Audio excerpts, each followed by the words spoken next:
Comforzer EF 1500. Važiuojam.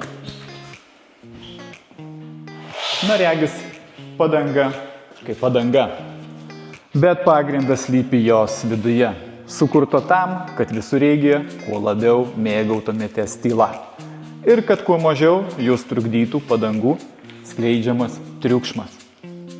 Jau vien lapo formos struktūrinis raštas sukelia mažesnį triukšmą ir užtikrina geresnės stabdymo savybės ant šlapios kelio dangos. Beje, ši 25555 ir 19 dydžio padanga, kuri tinkama kaip pavyzdžiui daugeliui Land Roverių, Audi Q6 ar Q7, Jeep Grand Cherokee tikrai turi gerą stabdymo ant šlapios dangos rodiklį. Šiuo atveju B.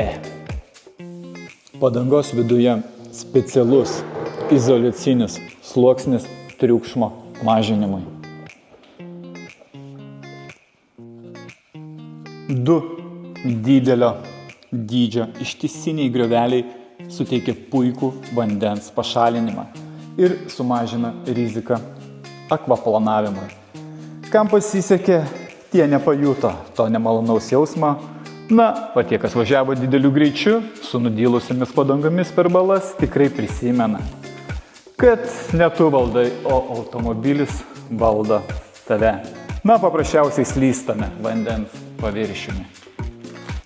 Kadangi tai visureigio padanga, ji turi šiek tiek agresyvesnius šonus, tai yra iškilesnį protektorių, lyginant su standartinėmis padangomis. Gaminami dydžiai nuo R19 iki R21. Nors padanga ir turi M+S ir snaigės kalnės simbolį, bet mes visgi nerekomenduojame jų naudoti žiemos sezonu.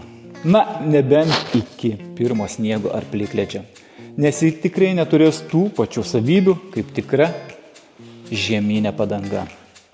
Važiuokite saugiai.